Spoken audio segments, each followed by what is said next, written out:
Hi friends, welcome back to our YouTube channel. Today we have to discuss about input, output and interrupt in computer organization course, computer architecture course, computer organization and architecture course. Now we have to discuss about second subconcept in input, output and interrupt in this video. In the previous video, the first subconcept in input, output and interrupt is input, output configuration. If anybody wants, please refer that video. Now we can go for input, output instructions. The input-output instructions are mainly used for three purposes. So, the first one is input-output instructions are used for transferring the information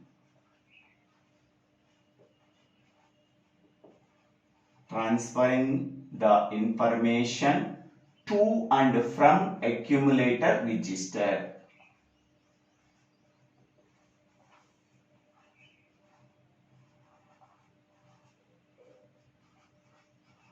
To and from accumulator register. Second one, they are used for checking the flag bits.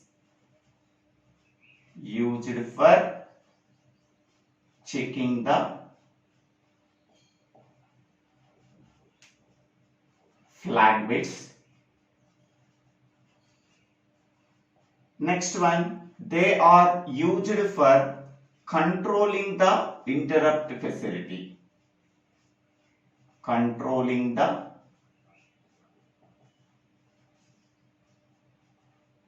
interrupt facility.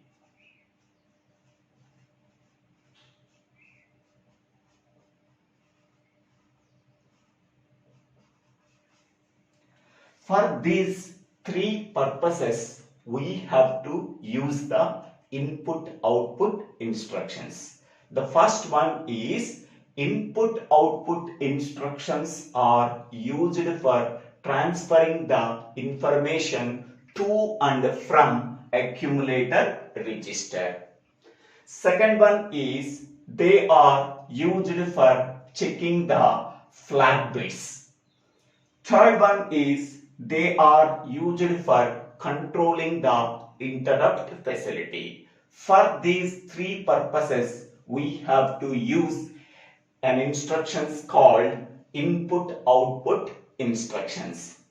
Next one, the input-output instruction format, we already know that. So, 0 to 11 specifies the particular I/O operation.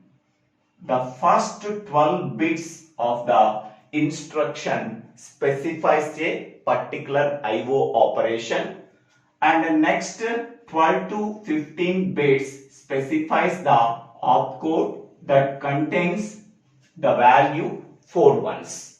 Okay, that means input-output instructions contains a format of 16 bits.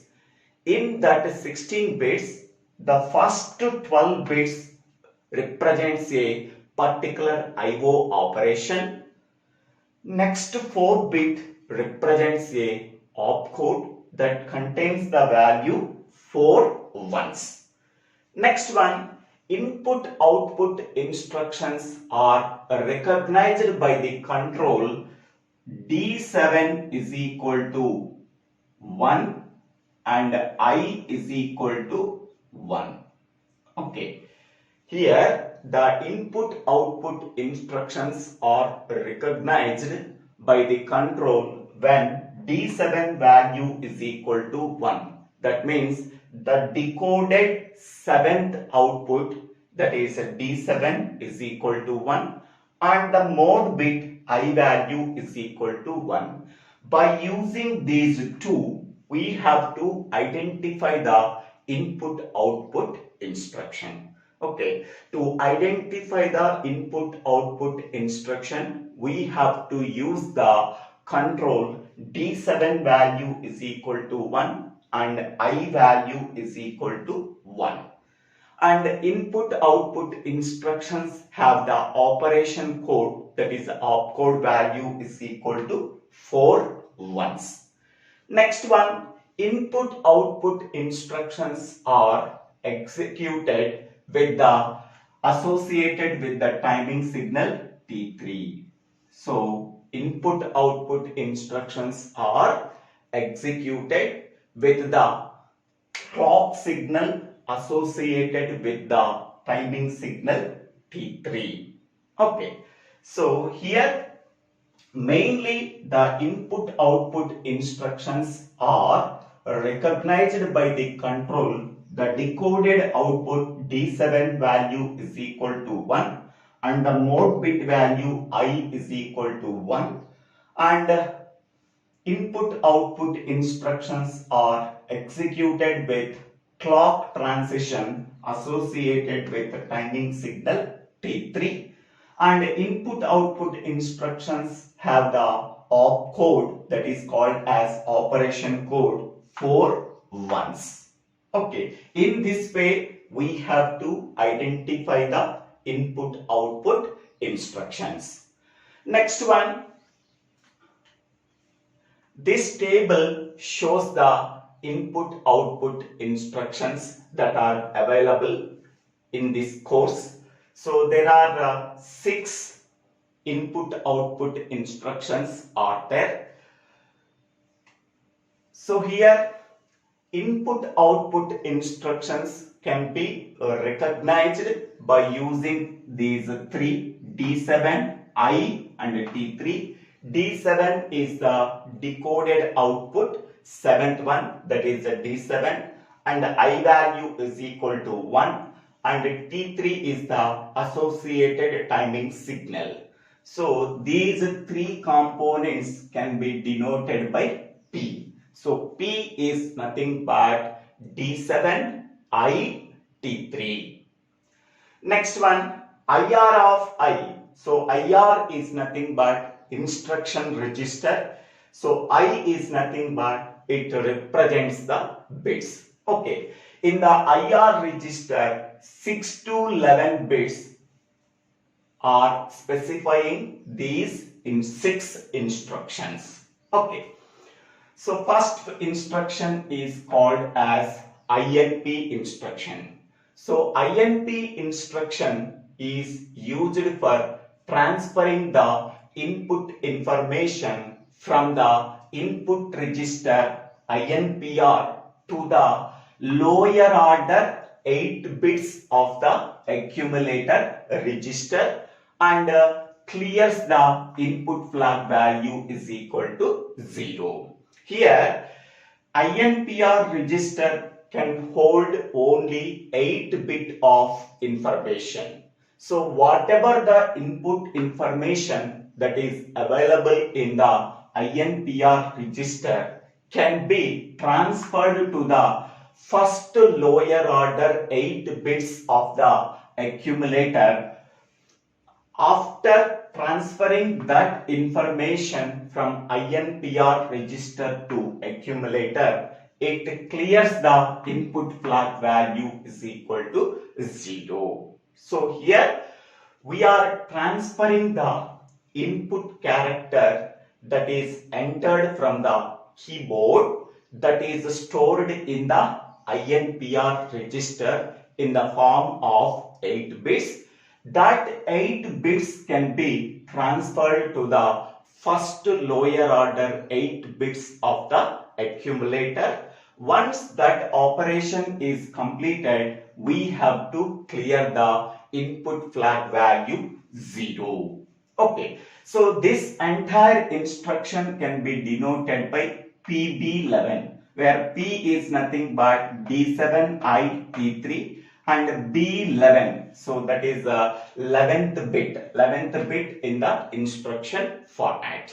Okay, PB11 represents the INP instruction.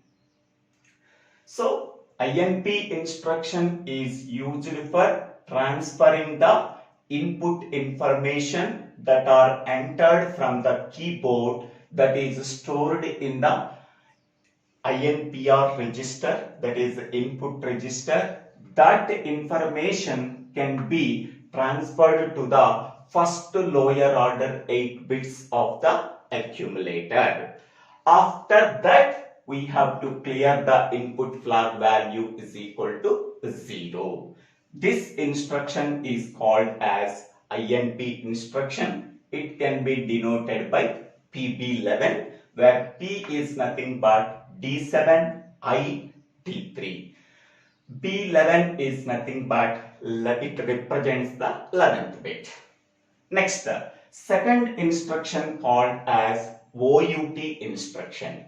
This instruction is used for transferring the first lower order 8 bits of the accumulator register into the output register. Once this operation is completed, we have to clear the output flag value is equal to 0. So that means whatever the information that is read from the keyboard, that information is stored in the input register. That information can be transferred to the first lower order 8 bits of the accumulator by using INP instruction. Whatever the information that is available in the accumulator in first lower order 8 bits, that information can be transferred to the output register, that is OUTR. Once that transfer operation is completed, we have to clear the output flag value FGO is 0. Okay, here we are transferring the output character into the output register from the first lower order 8 bits of the accumulator. So INP is nothing but input character, OUT is nothing but output character. Next 3 and 4 instructions are used for checking the status bits, checking the flag bits. 3 and 4 instructions are used for checking the flag bits. They can cause the skip of the next instruction when the flag bits input flag value is equal to 1 and output flag value is equal to 1. Okay, so these two instructions are used for skipping of the next instruction when the input flag value is equal to 1 and the output flag value is equal to 1. Okay, so SKI stands for skip on input flag, skip on input flag. That means we have to skip the next instruction based on the input flag value. Input flag can be denoted by FGI. If the input flag value is equal to 1, we have to skip the next instruction. So here PC is nothing but program counter. So program counter value can be updated by 1. That means we have to skip the next instruction when the input flag value is equal to 1.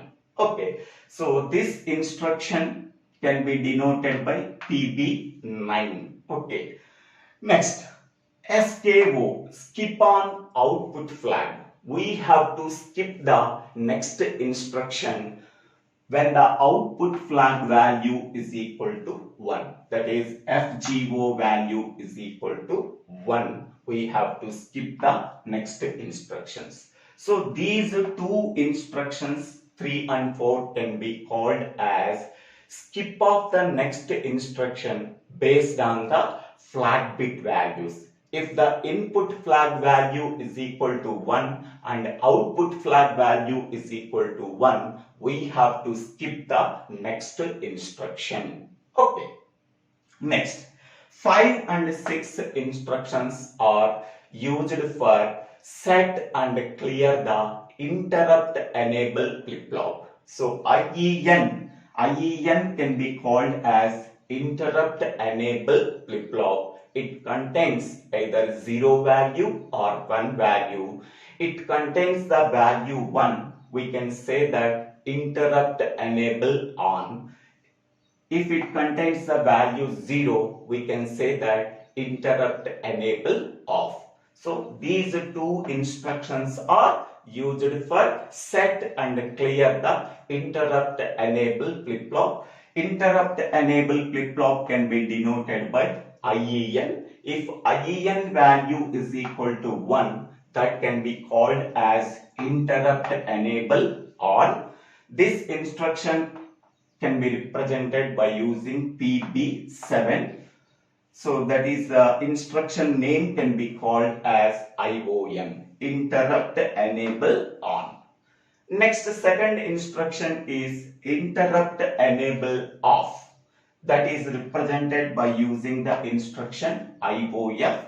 If the interrupt enable flip-flop contains the value 0, we can say that interrupt enable is in off position. That can be represented by using PB6. Okay. In the instruction register, it contains the first 12 bits, specifies a particular IO operation. Among the first 12 bits, only 6 to 11 bits of the IR registers specifies the 6 instructions. So that is sixth bit represents the interrupt enable off, 7th bit represents the interrupt enable on, 8th bit represents the SKO, skip on output flag, 9th bit represents the instruction skip on input flag, and 10th bit represents the OUT instruction, and 11th bit represents the INP instruction. So 6 to 11 bits of the instruction register contains only 6 bits. Each and every bit specifies a particular IO operation. Okay, if it is a 6 bit, it represents the interrupt enable of instruction, that is IOF. If it is a 7th bit, it represents the instruction interrupt enable on instruction, that is ION. If it is 8th bit, it represents a instruction skip on output flag, that is SKO. If it is 9th bit, it represents the instruction SKI, skip on input flag.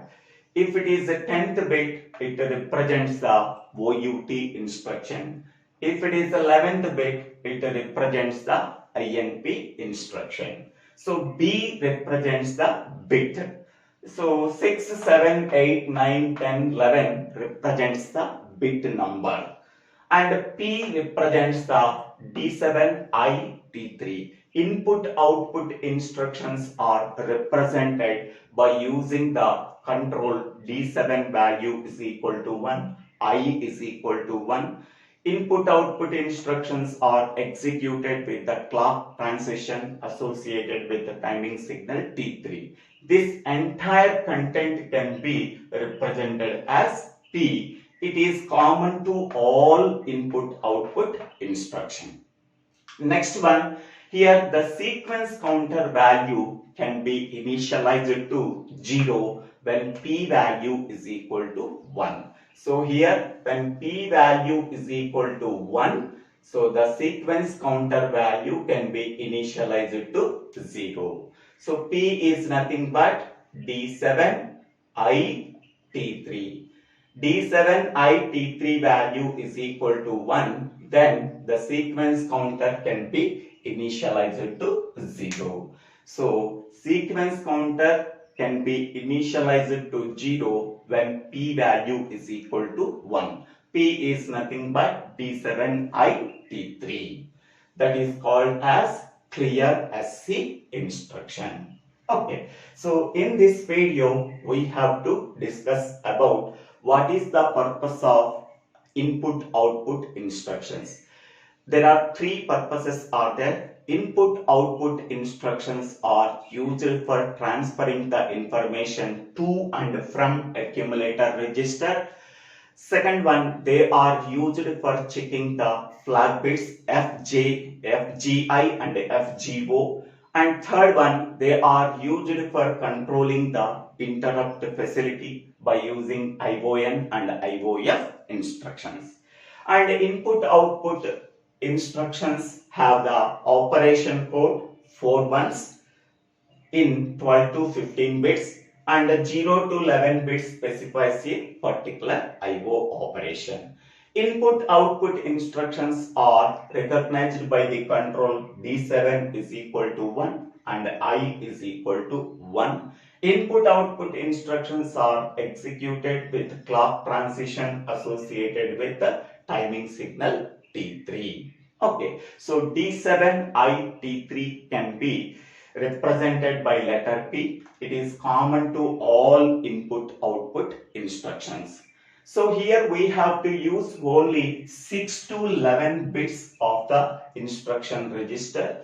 Each and every bit specifies a particular IO operation that can be represented by using a corresponding instruction. So these are 6 to 11 bits. Each and every instruction specifies a particular IO operation that can be represented by using a corresponding input-output instruction.